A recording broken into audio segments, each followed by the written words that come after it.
लाक्लगा मयाम पुन्ना वारी तौई plan सिंगदु मयेक सेंगना ताकनारगा थौजंगबगा साइरसकबु hospital दा चटहनख्रे मेगना कयादी लेहौ हाइना लेहौरे ngaranggi kapnabagi paw aduki matangda wa khanai aduga everlasting fifth orphan home gi maduda senabadasu khare hena kansinaba hai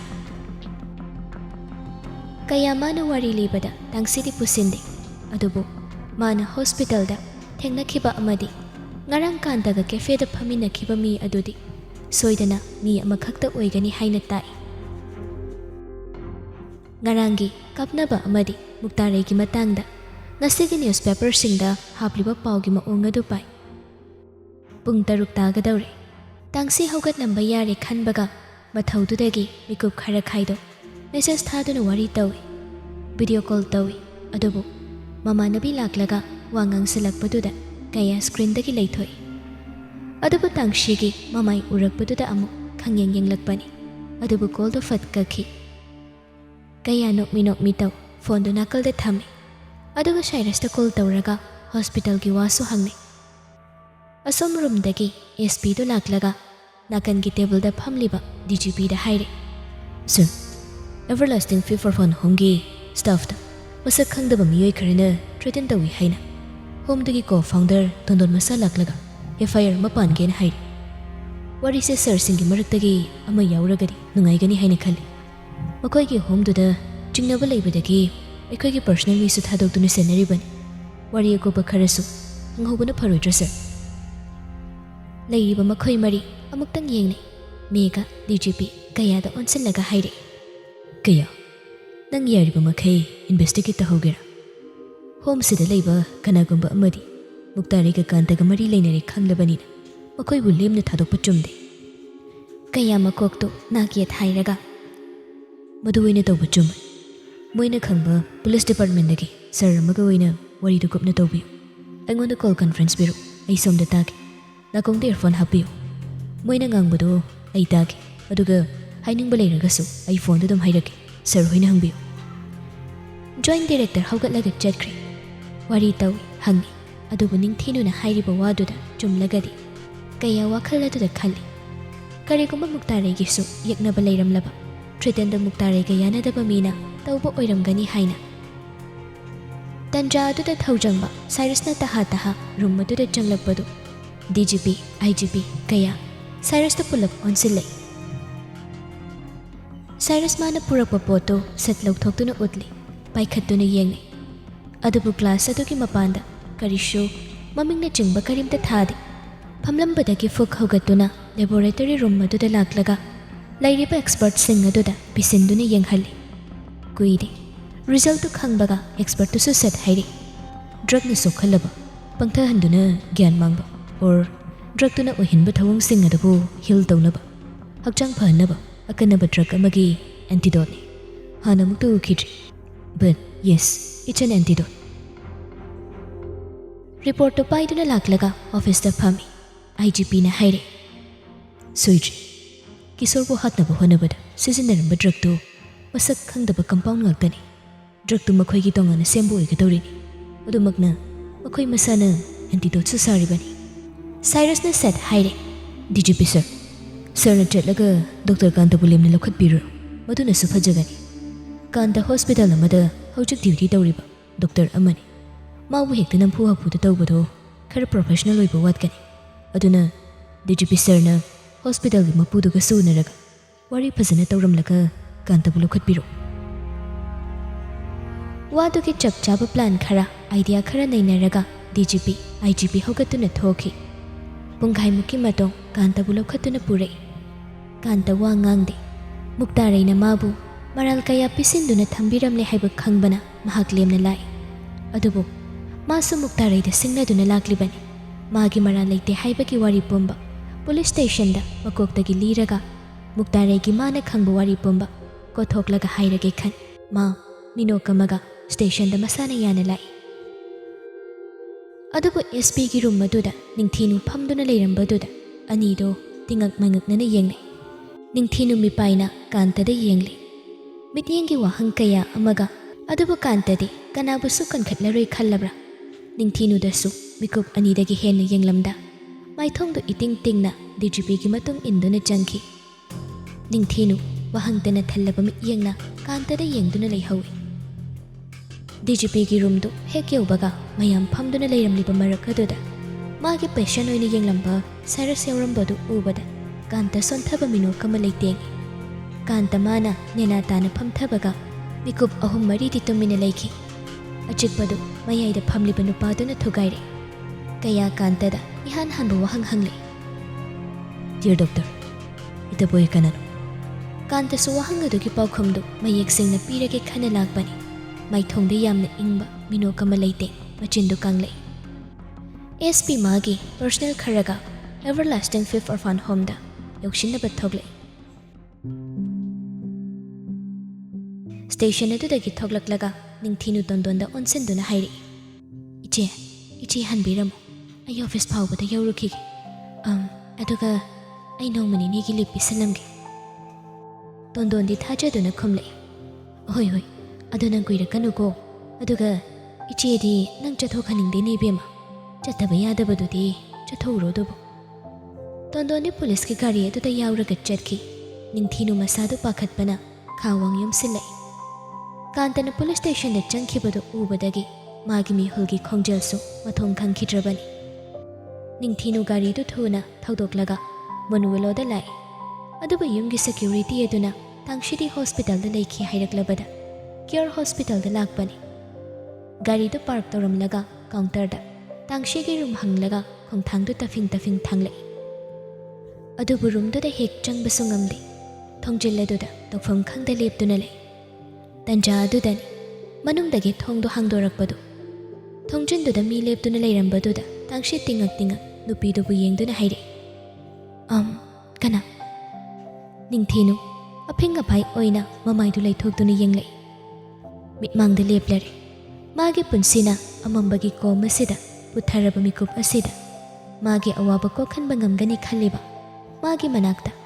Adubu masana puthajahanba komadudagi haugatpa ngamba paukhumdu mana itapoyagi maramda khanglamgani khallaga lakliba mi asina piba ngamloidawribra.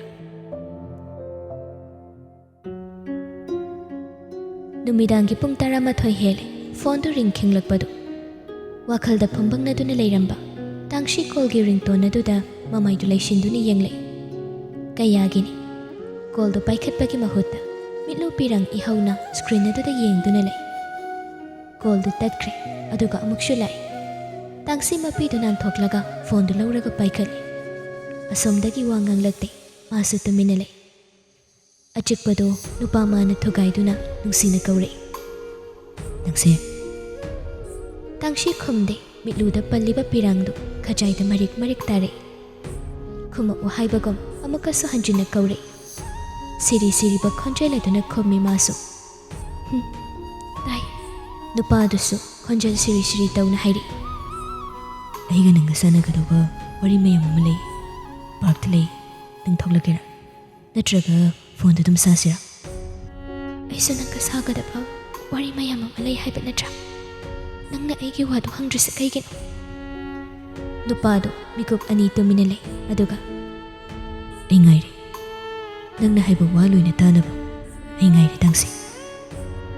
Tangshi mapidu sat nan thoklaga tumduna leiriba mamada amuktang yenglam room adudagi thoglei. Kaya maru lukthaduna phampham aduda phamli.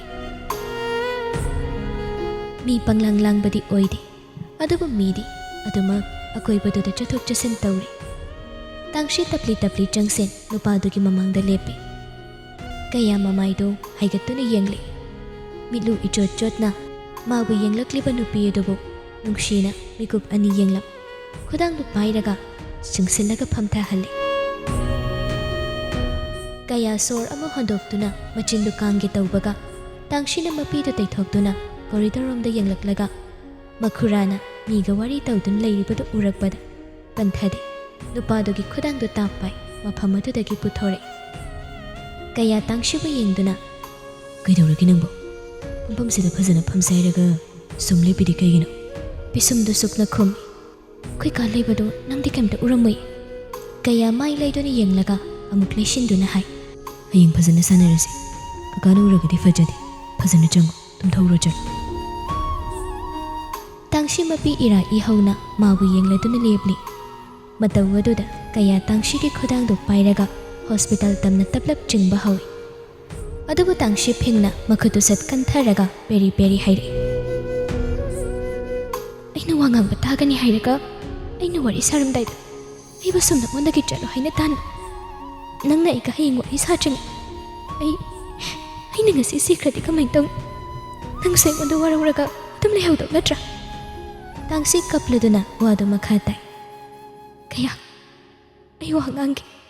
Ay nahan makay wangang dadan laybado. Ay kiyakiba ko kan magamdre maduna. Ay ngasiri wamaya mo mangangning. Ay bay chinsipena wamda nganganbi. Ay kira kalayra. Ay chinsikagat. Nangay nangangba waloy na tajagani hayna. Nangay ngota hayban atra. Ay nangmadaloy na tamki. Ay di iralayte. Adoy rasu. Maralay rasu. Moy diloy na hadliya. Aduna ay bumi na had krabasu. Ay bumi na had baging maram siri. Ay nangwanda hanaloy na hayram ki. Wado hayraga kapna kayagi makhutu pairaga jatse haibagum ching. Jatse. Ay bukatay da no mapu. Ay ni chinpe na wangang bada. Kanana su yeloy da ba mapamamata. Ay bupuraga jat. Ay giwata magtabi na ba? Nang bumi na uring. Ay ngasi diwasay. Ichansipe na ngangi. Ngasay ning thinuga sanakiba wari dudagi Tangshi nauhaw na thainagi matawsang ningsinglagtuna wakhaldo tumpak tashinkraban.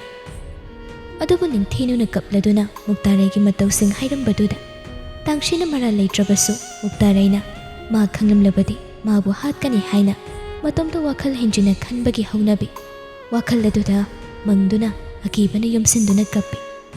Adubu masu siningde pamlakle mabu sengna ngakthokduna thambigadawba kanagi maphamda mana tawkiba singdugi wari pumbali thokning. Mapana naduna layriba mikup asida mamada haibada mamana ngawgadawbadu khangbana Tangsi mamada haiba ngamde. Aduga mamana traga mapadagi henkhibada kanada wari ase haiduna tahaningde. Wakhal mayamdu tasinduna tumpak layringai kayagi kol lakbaduda wariba wakhalladugi fol mikup aduda phangki. Ngasay kantagi warida saba yaba saraga itapuya kanano khanglaba matung Itapuyagi Westmarda layba base camp angawba layengpham godown adugi manungi amadi party gi photo khara utpada Tangsibu phabagi numit aduda namkhibu photo amasu yawram. Madu hek urubadagi kaya masadu tu chungkhibadu mikup asida suhanthadri. Photo dugi mathangda kantana wari samlapna lirakhi. Kaya mikup adudagi thamoidu haifam khangda sonthakrabani. Akibana yomduna layramgadawba Tangshigi matawsing khanglabada mikup adudagi Tangshibu mathada trajat konsini. Duty hekloibaga athengbani haiba kawba makai Tangsigi manakta lakbani. Nupiduna mitmangmaktada leptuna adup thauna phana maphamda wari singdu hairage haina khallaba mikup adudadi kaya Tangshibu pamubane henkale. Nupi mabu amuktang nungshinaye nupi magi apamba pomba thunghani khanna wakhaladuna chap yungna lepi. Tangshina pairiba magi makhutu lauthokduna mana Tangsigi khudangdu samlaga laklaga magi garida kahali. Tangsisu wangangde nupa mabu thajabana tumina yai. Kaya garidu garastagi thaudore purakle. Nupi mana penje phawa wangangbada kanana su yelaploidaba magi wagi marak thatloidaba mafam aduda. Kaya garidu magi building adugi garista thaujilaga khami. Tangshina tongba sit adugi thongdu mapandagi hangli. Tangsi kumtharaga akoibadu mayengi aduga khonjaldu piksinna. Kuthaidano kutbanina laisa. Aigi lifamdani. Tangsi ngaklap tawna. Natomta laybro mi atopati laytabro. Thaina khoi ba hoina kwatar laybadadi mi garumda adum layminayena hai. Kaya nokmi Tangsibu mang tharo haiduna sign tawi aduga pakhompi. Kwadar nati akoina tongana lawjaba building ni aikoigi team mi marigi tongan piba room ni. Mathakta karaklaga room maduda changli. ngasay makai kaplingay sauringay kaysu khalamdaba nupidu matang nasidadi masadu hainaraktrabagom roomdo yenglaga thongjin mayaduda leptuna lay kaya magi purakliba potchaidu tableduda thammi aduga mai leithoktuna yenglay kidurage thongjinduda tasinna leplaiduba tangshi taplap khommi ai hospital da thenbiro kaya tangsida chumjing yenglay nupadugi mityengdu khanglabana tangshi sat haire aina yumda puuna haibro hospital nataba mafamda chatsena hairaga hojik hingi pungge darabanu hojibu kadaida ingna wari safam theidoino aduna khwaidagi ingna hingsima hayeng nungam phaw wari tawrasu kanamtani yetloidaba aigi leifam sida laktam natro kaya sor ama hondoklaga wadu makha tai nang dinner jarabo kai janingi tangsi saurangnana kaino ai ngoira hairaga dinner muk charaga leradi thengni yare ai wari do hayeng kona lirage ai thilo thengi hospital da tawkhriba mataw aduga hojik mana achumba saraga tawrakliba mataw asida kaya nupidu da tomin munni yengduna le tanja adudani roomgi thong aduda password nambagi tut khonglakpadu ani du thonglom de yenglei tangshi mamit langthoktuna kaino mi lairo nangmuna tomda lei haidaine as ai comment tawdoino mi nuraga kaibana sire kaya so phinga phayoina asomgi bedroom da chum chalo tangsi isau irang langna hobe hobe tension ki kaya su gyan menta da tangshi bu yeng hawi thaujang ba thong hanglaga changle aduga kaya na tingak leplam libadu ubada prabak changsin duna haire kaino lamyai du chukyung badang leidubo pirol phaw hangamri kedau legi nga saidaina thaujang ba ko chado du pham tharaga wadu makha tai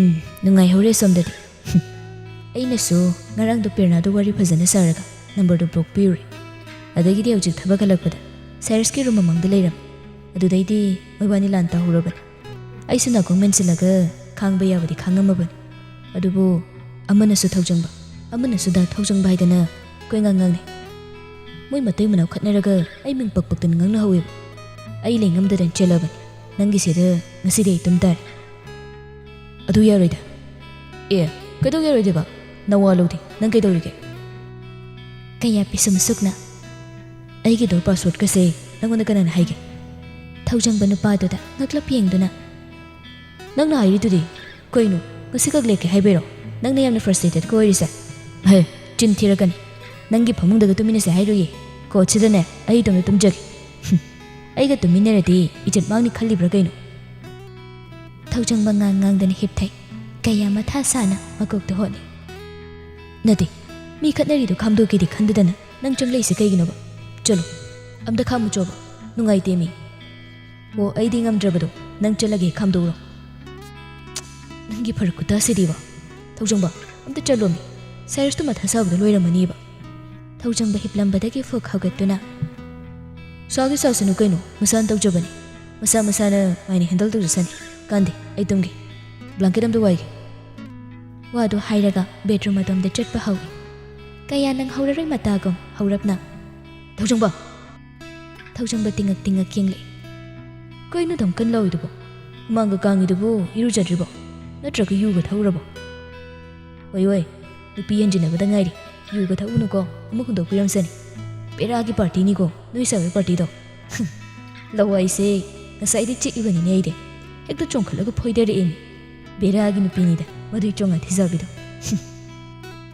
wado hairaga makok to amuk nale kaya thuna laklaga bedroom ki thongdu mapandagi lonsen thaujangba pambomdu tak paiduna cheng matautuda thaujangba nokrem haigrem naraga nangi pamung sida tumoi me aibo blanket macham te logi dawni as madona pamu kramalida mai pamung gase wadu hairaga noi kaya di tafum khangda makokdu kanna hotli tanja adudani bedroom lomdagi phone ki ringtone adu ihau hauna khonglakpadu nupa anido bedroom adumda sat yengle mama maktada table adu da leiriba screen mamna leiriba kaya gi phone do thaujangba oi thaujangba kaya da ingangak ni yengle